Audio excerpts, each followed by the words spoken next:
오늘 본문은 룻이 음식을 구하려고 보아스라는 사람의 땅에서 곡식을 줍고 있었습니다. 그런데 하루는 그 땅의 주인이었던 보아스가 룻을 보게 됩니다. 룻은 유대인이 아니라 모압 사람이었는데 나오미의 둘째 아들 말론과 결혼을 했지만 이 남편이 죽어서 더 이상 이 가문에 남아있을 이유가 없었습니다. 그러나 그녀는 시어머니를 떠나지 않고 함께 이스라엘로 와서 살았어요. 이러한 그녀의 사정을 주변 사람들이 알게 됐고 또 그 땅의 주인이었던 보아스도 알았습니다. 그리고 지금 자기 땅에서 곡식을 줍고 있는 룻을 보면서 하인들에게 그녀가 가지고 가고 싶을 만큼 가져가게 하라고 명령을 내려요. 지금도 일부 이스라엘 사람들도 그렇지만 당시 이 유대인들은 자기 나라 사람 외에는 벌레 보듯 하지 않았습니까? 그러나 보아스는 그러한 관습을 뛰어넘어 사람을 사람으로 보았고 또 자기가 할 수 있는 친절을 이방인에게 베풀었어요. 우리는 어떤가요? 우리 주변에 도움이 필요한 사람들에게 보아스처럼 친절한가요? 요즘 뉴스를 보니까 개인주의를 넘어 이기주의 시대다. 또 요즘 사람들은 각박하다. 자기밖에 모른다. 라고 하는데 실제로 사회가 빠르게 개인화되면서 개인의 이 과거에 끈끈한 정이나 이웃사촌 같은 문화가 많이 희미해진 것 같아요. 그러나 한편으로는 얼굴을 본 적도 없는 사람들에게 조용히 기부나 펀딩으로 온정을 나누는 사람들도 심심치 않게 보게 됩니다. 여러분 혹시 그거 아십니까? 안녕하세요. 한 주 잘 지내셨나요? 이 별거 아닌 것 같지만 이런 어떤 소소한 인사가 상대로 하여금 내가 관심을 받고 있구나 이런 생각이 들어서 그분 마음이 따뜻해질 수 있다는 것을 말입니다. 저는 우리가 사람들에게 따뜻한 사람이 되기를 바라요. 또 사람들이 여러분을 만나고 헤어지면 다시 만나고 싶은 사람이 되기를 바랍니다. 무엇보다 사람들이 우리에게 당신을 보니까 교회에 다니는 사람들은 좀 다르네요. 당신을 보니까 정말 예수님이 살아 계신 것 같네요. 이런 말을 들었으면 좋겠습니다. 우리는 신앙을 가진 사람들입니다. 그래서 세상 사람들과 추구하는 가치가 다르고 또 신분이 다른 사람들이죠. 이른바 저와 여러분들은 그리스도인입니다. 이것이 저와 여러분의 정체성이죠. 그러므로 우리는 세상 사람들과 다른 언어 또 다른 행동을 할 수 있어야 됩니다. 자, 우리 예수님을 한번 생각해 볼게요. 예수님은 세상의 왕이셨습니다. 그러나 이 땅에 오실 때 궁궐에서 태어나지 않으시고 마구간에서 태어나셨죠. 그분의 자취를 따라가 보면 언제나 하나님의 말씀을 기준으로 삼으셨으나 사람들에게는 지키기 어려운 이 율법의 잣대를 들이대기보다는 자비로 대하셨습니다. 그래서인지 예수님을 만난 사람들 가슴에는 감동이 있었어요. 물론 예수님도 화가 나셨을 때는 소리를 지르기도 하셨고 상을 뒤엎기도 하셨고 채찍을 만들어서 공격적인 행동을 하셨던 엄한 분이셨어요. 또 예수님은 자신에게 걸어오는 싸움을 피하지 않고 적극적으로 싸웠던 분이셨어요. 그러나 긍휼이 필요한 사람들에게는 참 한없이 따뜻한 분이셨죠. 무엇보다 예수님은 아버지의 마음을 이해했고 또 언제나 말씀에 순종했습니다. 여러분들도 하나님을 신앙하는 사람으로 주님을 사랑하고 말씀에 순종하기를 원하고 계실 거예요. 그런데 여러분, 순종이 쉽습니까? 어렵죠. 어렵습니다. 자, 이유가 뭐냐면 에베소서 4장 22절에 너희는 유혹의 욕심을 따라 썩어져 가는 구습을 따르는 옛 사람을 벗어버리라고 말씀하는데 지금 이 구절에서 알 수 있듯이 순종이 어려운 이유는 세상으로부터 오는 유혹에 마음이 현혹되어 갈등하고 있는 우리의 옛 자아 때문에 그렇습니다. 자, 그럼 구원을 받으면 순종이 쉬워질까요? 그렇지 않습니다. 옛자는 구원을 받는다고 해서 순식간에 하나님 말씀에 이 순종하는 게 쉬워지는 게 아닙니다. 쉽지 않아요. 그럼 기도를 많이 하면 순종이 쉬울까요? 쉽지 않습니다. 방언을 해도 병을 고치는 은사가 우리에게 있어도 또 귀신을 쫓아내는 능력이 있어도 마찬가지입니다. 물론 이런 은사가 성화에 어느 정도 도움이 되지만 결정적인 단서가 되지는 못합니다. 그럼 옛사람은 어떻게 해야 벗어낼 수 있고 하나님 말씀에 순종이 가능할까? 그것은 바로 저와 여러분이 그토록 피하고 싶은 고난이 가능하게 해줍니다. 여러분 중에 고난을 좋아하는 분 계신가요? 저도 고난이 싫습니다. 성경에 보면 고난받는 것이 유익이라고 하는데 막상 우리가 고난에 맞닥뜨리면 감사보다는 어떻게든 벗어나려고 할 거예요. 성경을 보면 우리를 향한 하나님의 마음은 우리가 행복하게 사는 걸 바라시지만 그 행복이 주 안에서 행복해지기를 바라신다고 할 때 인생을 향한 궁극적인 하나님의 뜻은 단순히 우리가 행복해지는 게 아니라 거룩해지는 겁니다. 그리고 거룩을 가능하게 해주는 것과 말씀 순종을 가능하게 해주는 것이 바로 고난이라는 것이죠. 여기서 잠시 기도응답에 대해서 한번 생각해 보겠습니다. 만약 우리가 고난을 없애달라고 기도했는데 하나님께서 없애주기는커녕 오히려 십자가를 져라, 고난 한복판에 서 있어라, 어려움을 마주해라 하시면 대부분의 신자는 응답으로 받아들이지 않습니다. 왜냐하면 고난을 피하고 싶은 장애물 정도로만 생각하기 때문입니다. 어쩔 때는 신자가 자기에게 초점이 맞춰진 나머지 하나님을 암암리에 나를 위해 존재하시는 분으로 생각하는 경우가 있어요. 하나님은 내가 행복하기를 바라신다.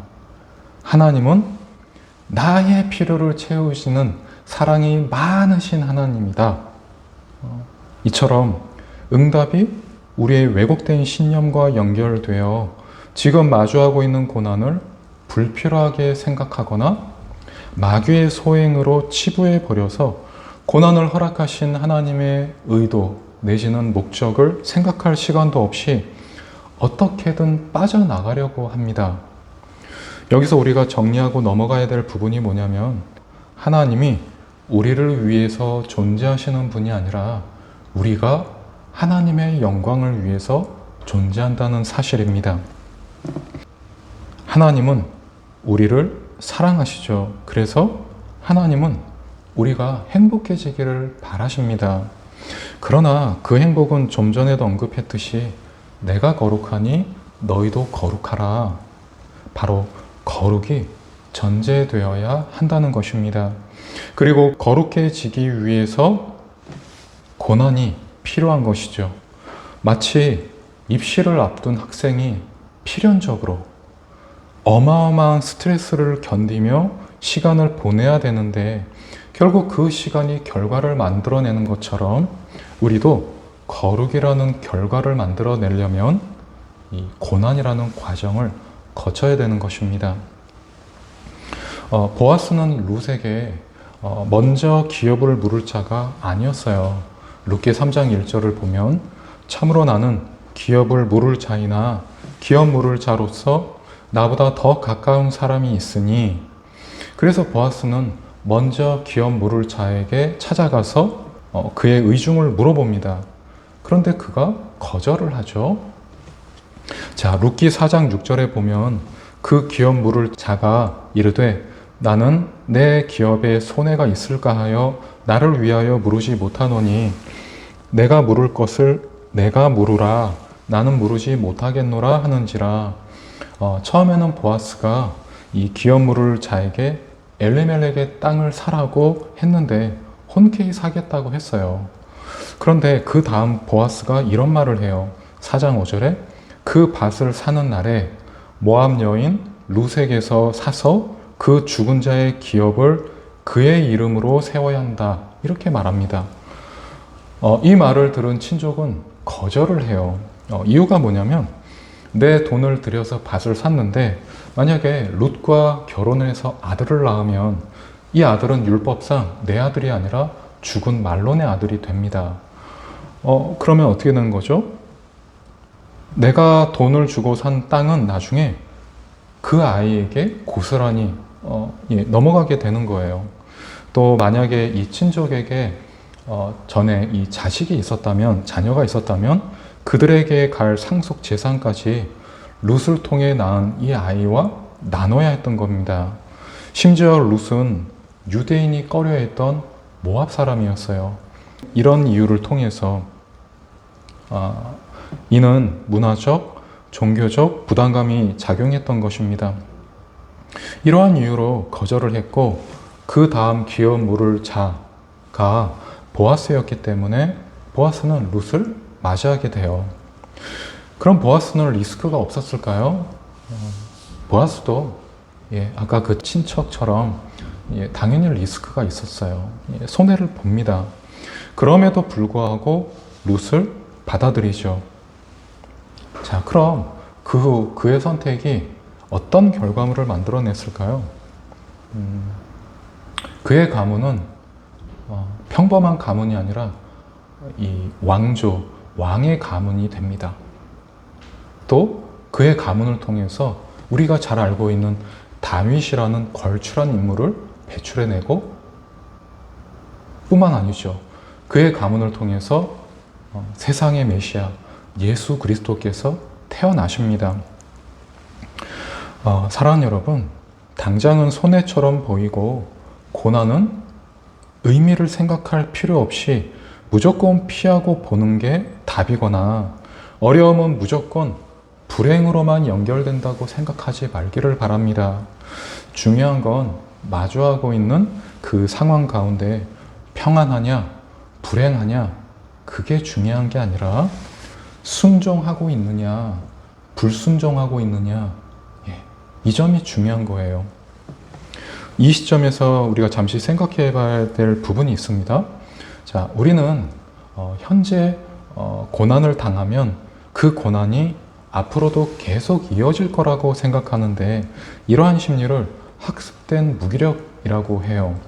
스스로 목숨을 끊는 사람들과 그들이 생각하는 이 공통적인 생각이 뭐냐면 지금처럼 미래도 힘들 거라고 생각하는 겁니다. 죽을 때까지 고생하다가 죽을 것 같은 거예요. 소망이 없다고 생각하는 거죠. 반대로 지금 행복하면 앞으로도 행복할 거라고 생각하는데 이는 미래의 행복을 과대평가하는 심리인데 이렇게 생각하는 건 인지평양의 일종인 행복 예측 오류 또는 현재 행복이 미래를 과도하게 낙관하는 경향이 인간에게 있기 때문입니다. 이 부분에 대해서 하버드 대학의 데니얼 길버트 교수는 행복에 걸려 비틀거리다 라는 책에 미래를 정확하게 예측하는데 사람들은 어려움을 겪는다고 말합니다. 이어서 전도서 3장 11절에 보면 하나님이 모든 것을 지으시되 때를 따라 아름답게 하셨고 또 사람들에게는 영원을 사모하는 마음을 주셨느니라. 그러나 하나님이 하시는 일에 시종을 사람으로 측량할 수 없게 하셨도다. 여러분 미래를 알고 싶으세요? 어떤 면에선 알면 좋을 수 있겠지만 그런데 여러분 우리는 미래를 알면 안 됩니다. 다행인 건 우리 중에 그 누구도 미래를 아는 사람이 없다는 거예요. 미래는 우리의 영역이 아니라 하나님의 영역입니다. 하나님께서 미래를 주관하시는 게 맞습니다. 사랑하는 여러분, 우린 그리스도인입니다. 그리스도인이란 신이신 하나님께 자신의 운명을 던진 사람들을 말합니다. 그리고 하나님은 신자에게 믿음을 요구하시는데 여기서 믿음이란 하나님이 우리를 망하게 하지 않으시고 가장 좋은 길로 인도하실 거라는 믿음, 그 믿음을 말합니다.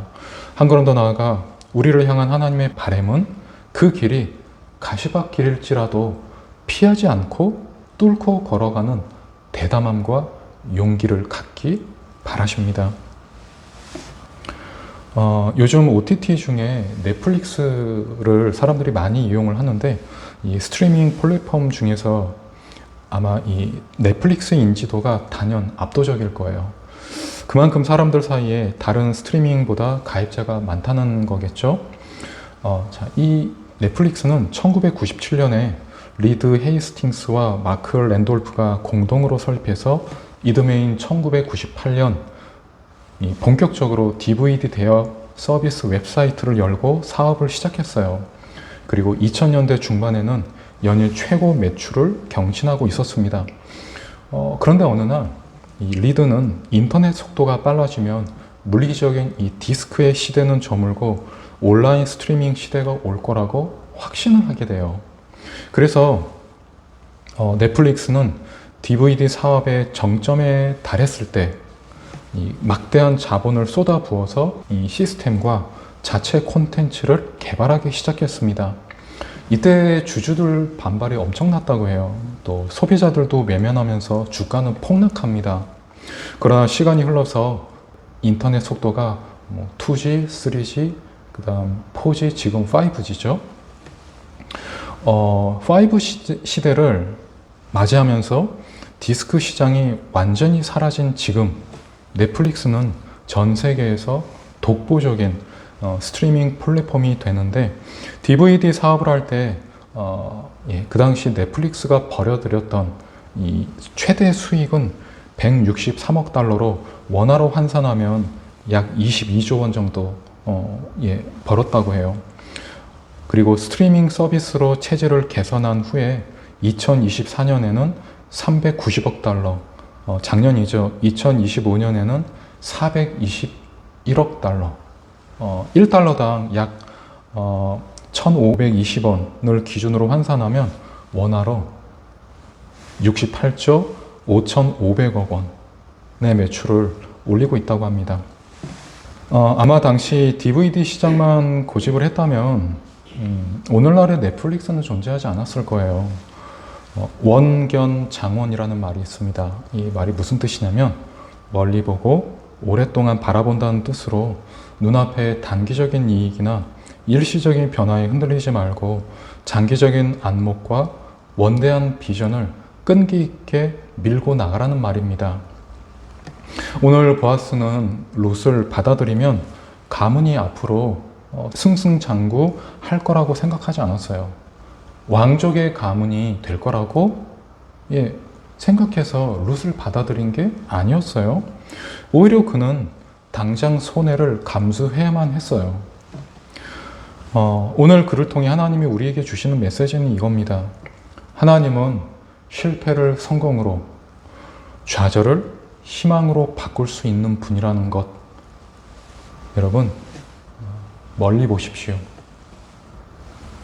한 걸음 더 나아가 우리가 크리스찬이라면 우리의 목표는 내가 행복해지는 것이 목표가 아니라 하나님이 행복해지는 것, 이것이 저와 여러분들이 추구해야 될 목표라는 것을 기억하시기 바랍니다.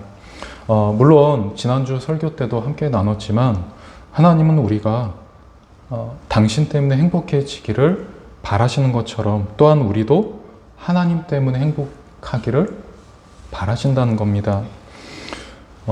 그러한 분이 우리를 망하게 하실 리가 없어요. 오늘의 고단함은 성장을 위해 허락하신 것이 저와 여러분을 골탕 먹이기 위해서 허락하신 게 아니라는 겁니다. 여러분, 하나님이 우리와 끊어진 관계를 회복하기 위해서 하나밖에 없는 예수 그리스도, 그분을 죽였다는 것을 기억하시기 바랍니다. 그러셨던 분이 저와 여러분의 기도에 외면하신다? 그건 말이 안 됩니다. 기도에 외면하실 리가 없습니다. 이번 한 주 우리 주님께 우리 마음을 드리면서 가장 좋은 길로 인도하실 하나님을 바라보면서 살아갑시다. 성령님이 우리와 함께 하십니다. 주의 이름으로 여러분들 축복합니다. 네, 여러분 승리하십시오. 아멘.